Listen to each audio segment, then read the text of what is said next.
Hello and welcome to the Voiro Podcast, where we do a weekend review of everything we've read, learned, listened to, and talked about in the world of advertising, monetization, and the internet. With me today, as always, is Kavita Shenoy, founder and CEO of Voiro, and special guest, Anil Karat, Hi. one of Voiro's other founders. Hi, Anil, and welcome to the podcast. How are you doing? Welcome, Anil. I'm okay. How are you? I'm doing very well, very well.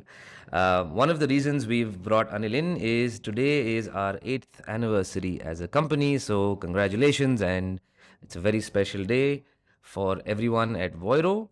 How does that make you feel? I'm feeling really proud because the last job I had, I was there just for 5 years, and that was my first job.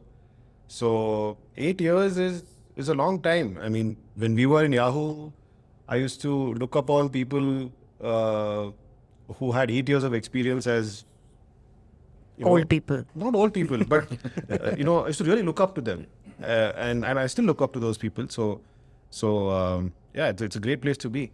I think it's. I'm missing Jimmy though.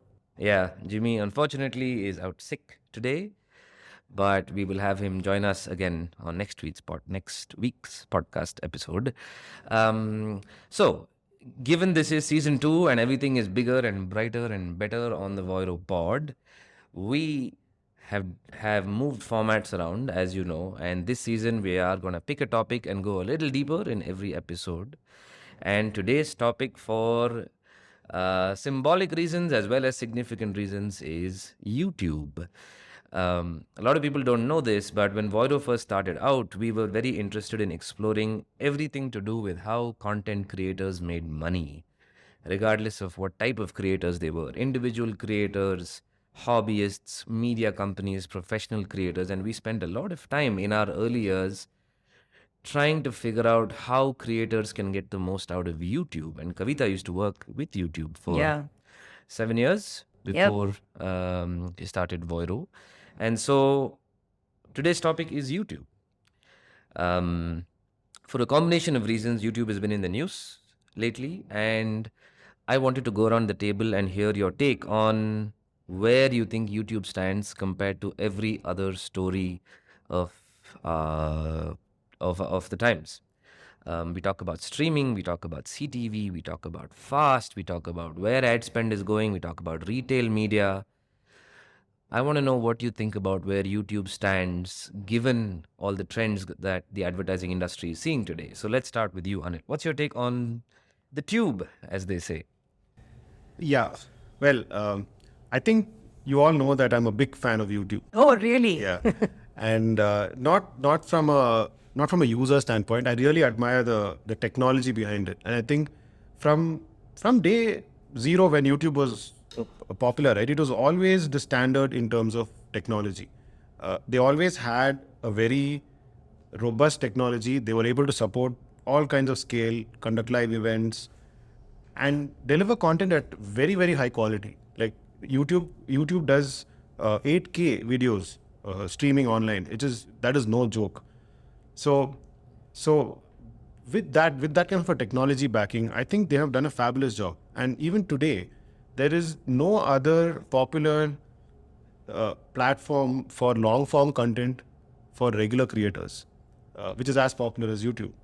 If you are a creator who is focused on long form content, you have to be on YouTube. There is no other place. You can be on Instagram, you can be on TikTok, but that's a different kind of audience. Whereas this audience is only you're going to get them only on YouTube. Very true. A lot of creators think of YouTube as their home. Everybody else is every other channel. They're YouTubers. They can go take their content for a walk somewhere else, get it distributed somewhere else, get it discovered somewhere else. But YouTube is home for them. And it's also the second largest search engine as well. So today, if something happens, you're not going to go to TikTok and look up a video, right, Anil? Yeah. Yes. And for the longest time, I thought that our generation and the older generations are the ones who are primarily on YouTube. And I thought the younger generation would probably get all their videos on Instagram or TikTok. But I was just reading up last night, and I saw that apparently 95% of 18 to 20-year-olds Americans are on YouTube. They're all on YouTube. That's an astonishing amount of It's 95% of the population. population. Yeah. Yeah, so it's... I was listening to this podcast by, of course, our favorite ad exchanger, and Alison Schiffer was talking to Debbie Weinstein.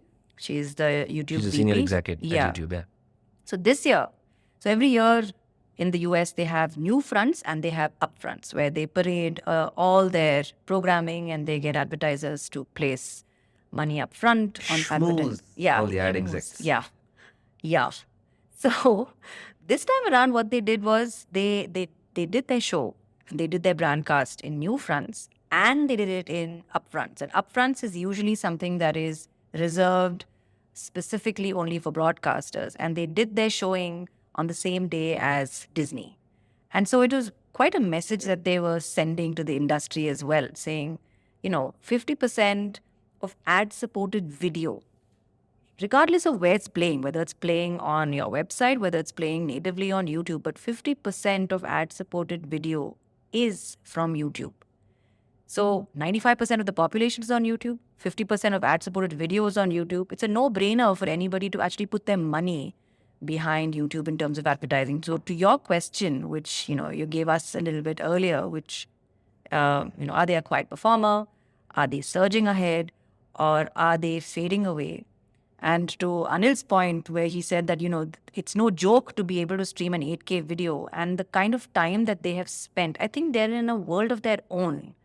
And there is no comparing YouTube to anybody else. Everybody will still play catch up, but they're in a world of their own, and they're kind of carrying also the burden of innovation. They've gone so far ahead, right? And everybody's just playing catch up. What next? So I'm curious to know what you think about their tech. Yeah, so I think one thing that I really want YouTube to do is support higher frame rates. They don't do that. Same with Google videos and Google Photos and all that. But apart from that, I think where YouTube needs to be is, I think they need to, especially on the AVOD side, they need to slow down on the in-your-face advertisements. Today, it's almost a no-brainer to take a YouTube Premium subscription, and I think it's rather cheap. Like How much is it now?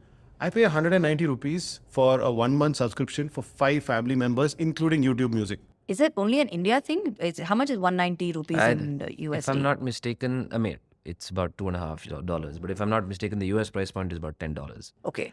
Thereabouts. But it still doesn't cut it. It's still affordable. Like I feel that affordable. I feel that there is I feel that they'll make a lot more money if they do AVOD a little less intrusive.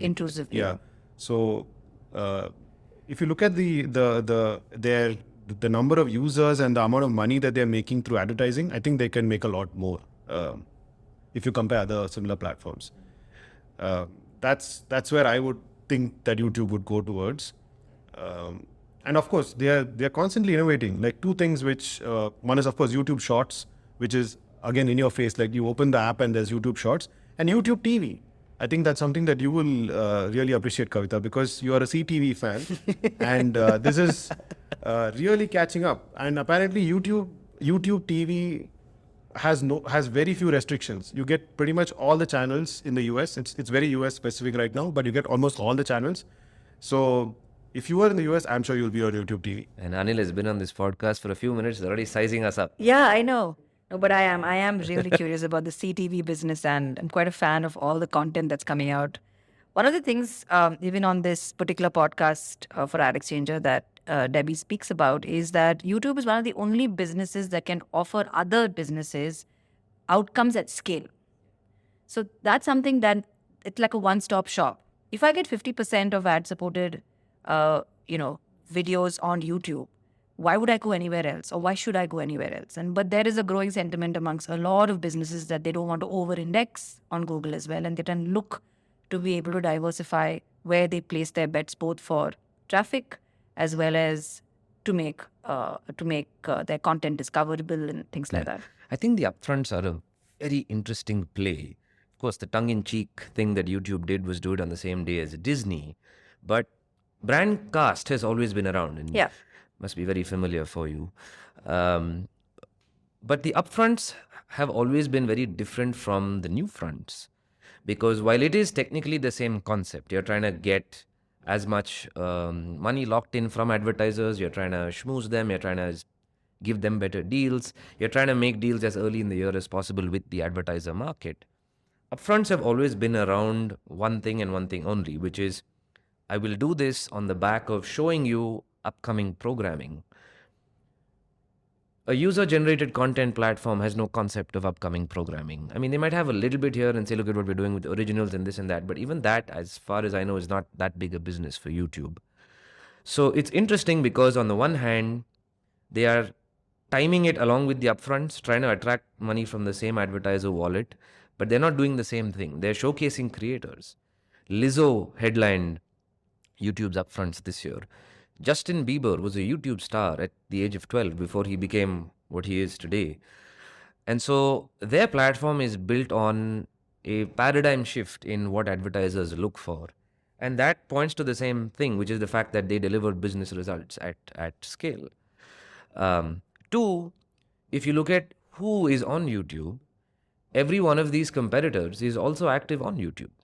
Every large media company. So it's not just that they're saying, hey, move your dollars from traditional media conglomerates to creators. They have media conglomerates on YouTube. Every big company has a YouTube channel. So I think it's a very interesting play in terms of who they are. But the numbers speak for themselves and I think create a very staggering proposition.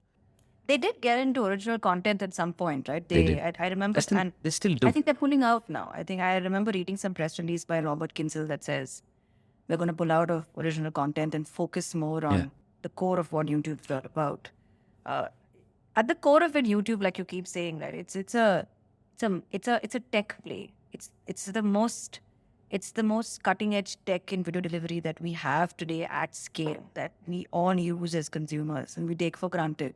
We take for granted that we can stream a match live and have millions of people watch at the same time without it crashing.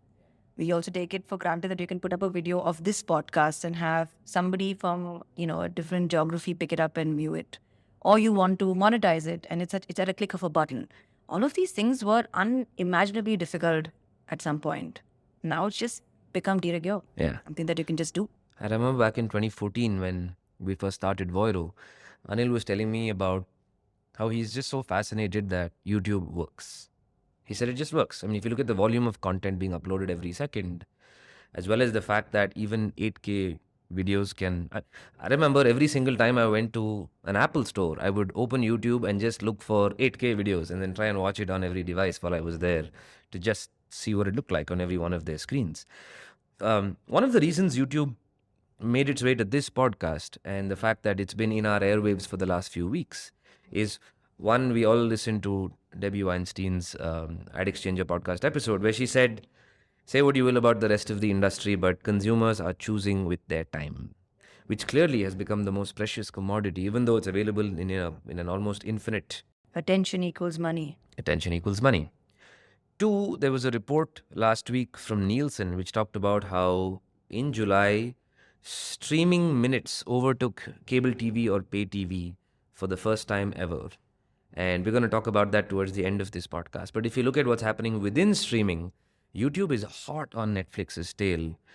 Just on connected TVs and televisions in the United States, where Netflix is at 8% of streaming minutes, but YouTube is at 7.3%. They are right behind them. We talked about the upfronts many times. And if you just put all of this aside and say, as a consumer, am I a heavy user of YouTube? I don't know anyone who isn't. And for me, that's very telling. And like you said, Kavita, they are in a league of their own in every metric. I spent some time trying to turn the clock back because I was curious to know how all of this began. And maybe I was living under a Roku, as they say. God. But I knew you were going to slip this in. you know me. But back in 2005, 6, 7, when Google's organization was taking shape, back when you were with Google, I was looking into something that surprised me, which is the fact that the YouTube acquisition was almost resentful in the way it went down. Susan Wojcicki had been with Google, of course, since the day they started, and she famously rented her parents' garage Yeah. to Larry and Sergey when they first started. But she was working on Google Video at the time. And she went up to Larry and said, look, it has not worked out and we need to spend $1.5 billion just to fix it. And these hotshots from down the street in San Bruno are basically giving us a run for our money. And so we could either rebuild this for $1.5 billion or we could buy them.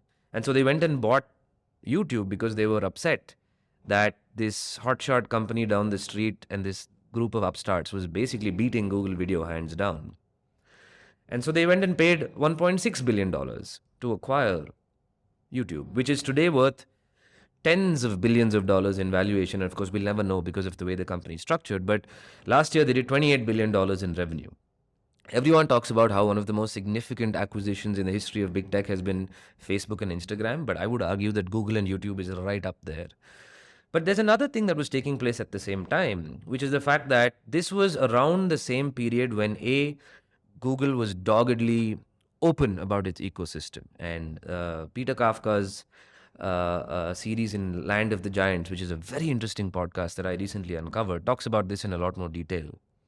How they managed to get Sundar Pichai to work on Google's toolbar, and then he built Chrome, and then they basically jammed that into every phone across the world. But they were trying to defend their territory while being open, and that's basically what got them to a vertically integrated set of products. But this was also the same time when Google was being very acquisitive in nature. Around the same time, they picked up DoubleClick and Android as acquisitions. And I think these are the things that define them. Because even if you look at where YouTube is today, YouTube Shorts is them trying to innovate and stay relevant. We talked about the fact that YouTube is building features very similar to Twitch to enable commerce. So till today, they are a company that's still open, still heavily vertically integrated, because what makes all of these products work is the fact that they all tie into the demand fire hose that is AdWords. And that's what keeps all of them working. So the fact that Susan Wojcicki took that call, and she was also the same person who managed DoubleClick at the time, for me means that they have quite a solid foundation on top of everything that they've built, but they continue to be a very innovative company.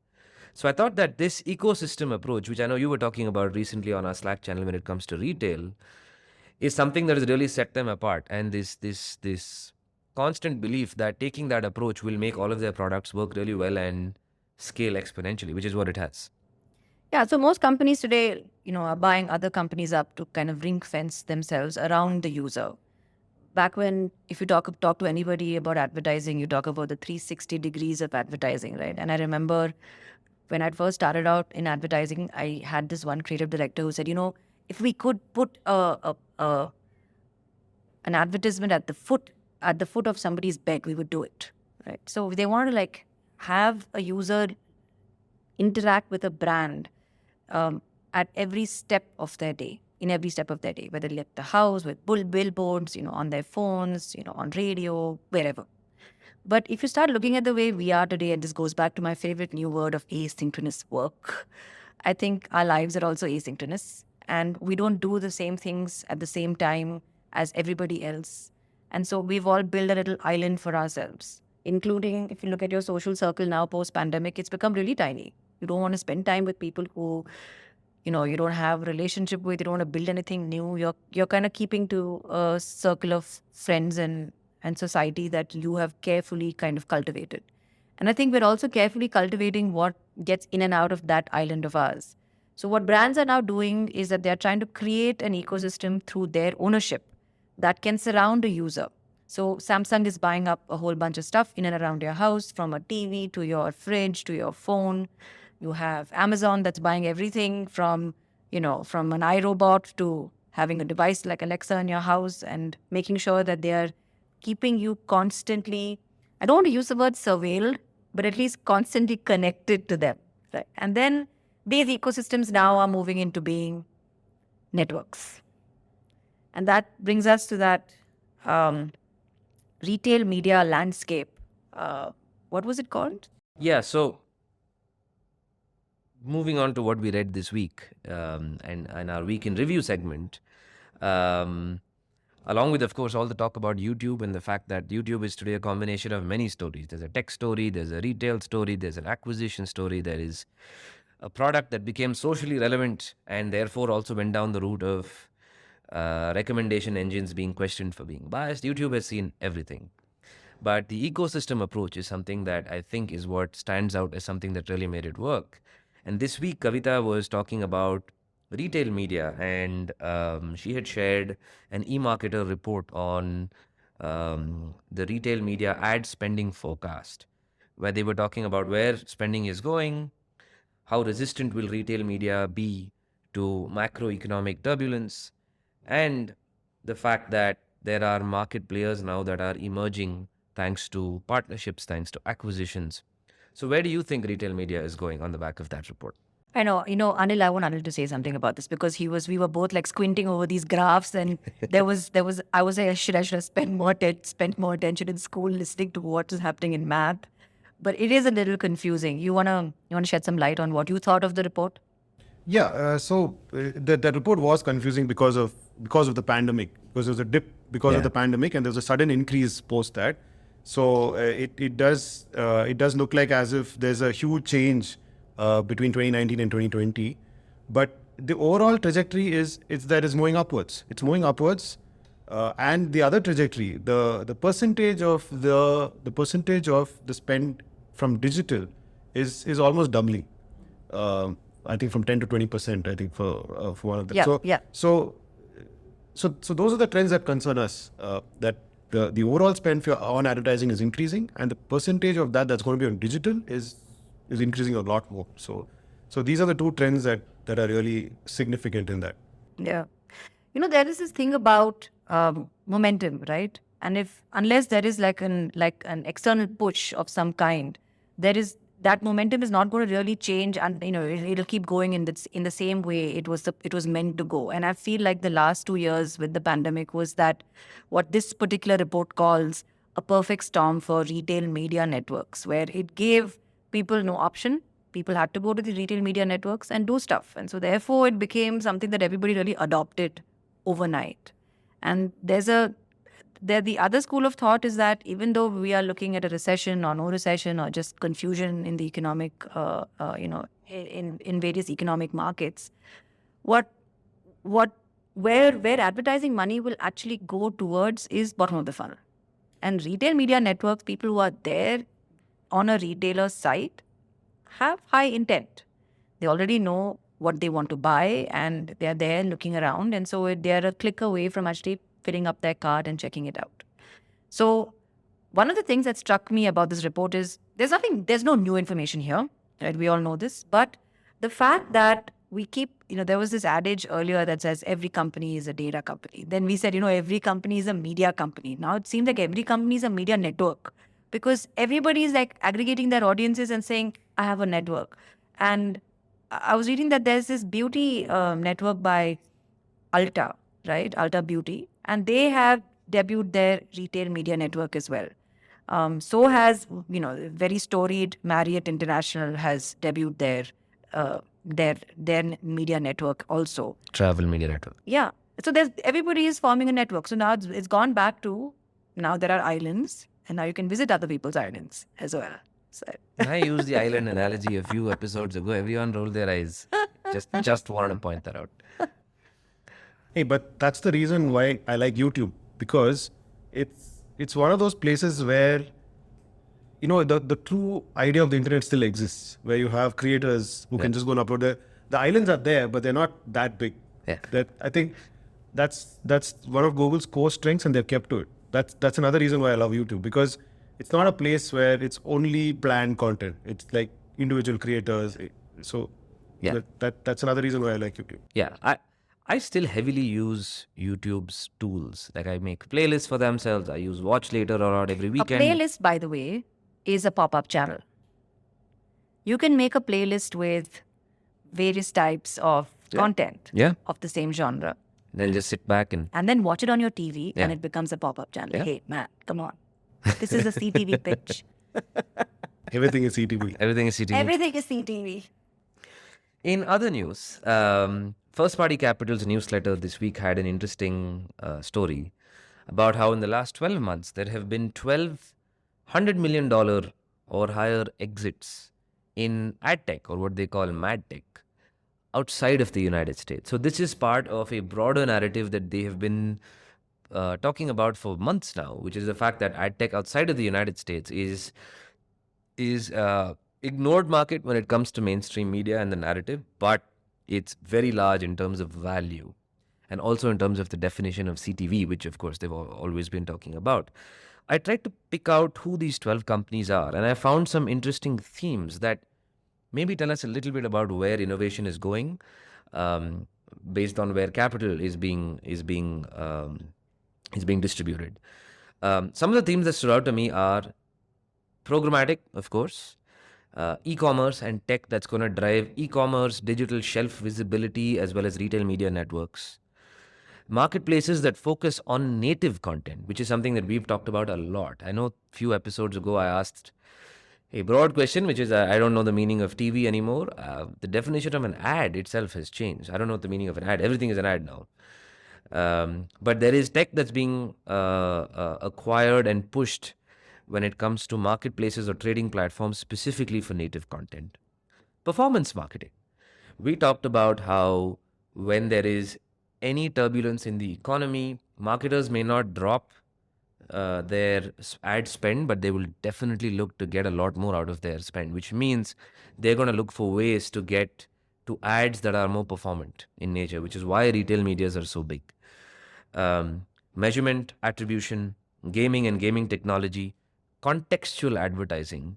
We talked about Grape Shot, who Alison Schiff had interviewed a few episodes ago, and how they are reclaiming what contextual advertising means given the power of the internet today, and basically breaking away from traditional search engine optimization or tag-based context around content.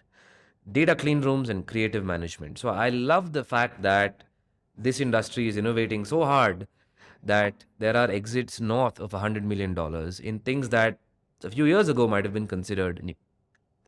And so that was interesting for us to track. Lastly, of course, we read about Nielsen's report, which talked about this statistic, which Kavita said, hey, hasn't that happened before? And that's what Evan Shapiro talks about, which is it's a big milestone. Streaming viewership surpassed cable TV in terms of minutes watched. Streaming came in at 34.8% of all total TV viewing in the United States in July. Cable was at 34.4% and broadcast was at 21.6%. So this is definitely a large milestone.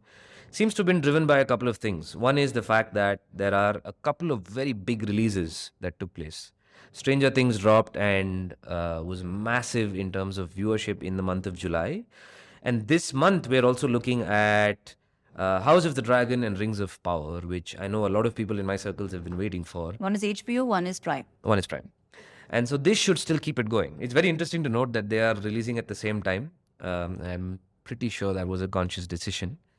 But this is also a period which is off-season for sports, and pay TV and cable TV always sees a dip in the summer, which means we might see this statistic go back and forth a few times and hit a backcourt violation or two. But it's definitely signs that the times have definitely changed. It's a big milestone for streaming to have been. It is, and I think everybody will settle into their own little groove and keep growing them incrementally. We're just spoiled for choice, like we keep saying as consumers. And there is enough to disrupt the market. And I'm looking forward to what's coming up next. Any last words? On YouTube? No, I think this statistic was, it was just a matter of time. It was going to happen. You all knew it. I feel that the real thing to look forward to, real thing to watch out for is what is going to happen to broadcast versus appointment versus just watching something whenever you want to. So that's something that's interesting, because even YouTube TV, like I was talking about just some time back, right? It's broadcast. It's broadcast. So you said you can't go forward. You can't go forward. You can go back. DVR You can almost. go backwards. Yeah, but I'm of the opinion that will die eventually. But we never know. So we'll have to. I'm very curious to know what will happen in the next 5 to 10 years. Yeah, I'm a big fan of this electronic programming guide, and again back to islands and back to making it about me. Also worried about getting caught in a filter bubble. I don't want to be in a filter bubble. I want to know what's happening outside. I still am a little lazy. I want you to show me what you have versus me actually going and serving myself.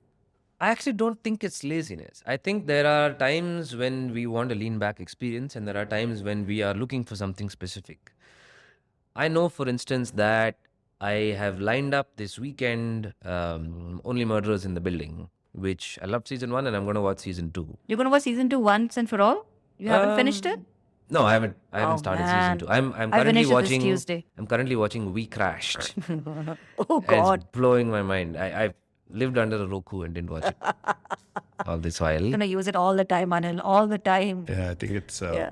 It's a sign. We It's a sign. apologize. Yeah, we apologize to everybody listening.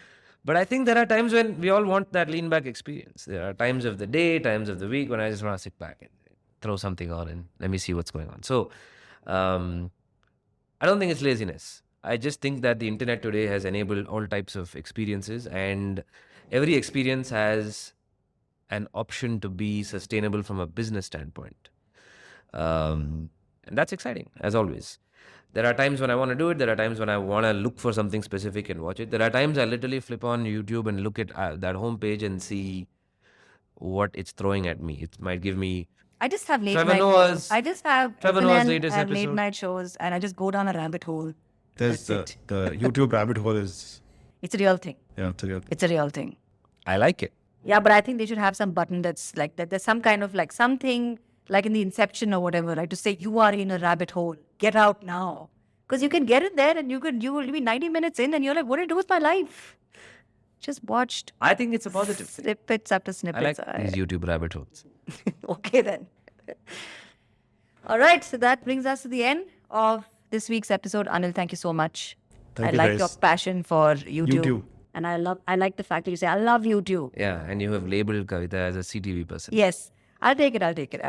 Yeah, but thank you for joining us, and I hope you'll join us again. Yep. Thank you guys for having me. It's been a nice conversation. Yeah, thank you very much, and thank you Gautam, Santosh, and Leena for producing the episode as always. So thanks everyone for joining us, and we will see you next week. Bye.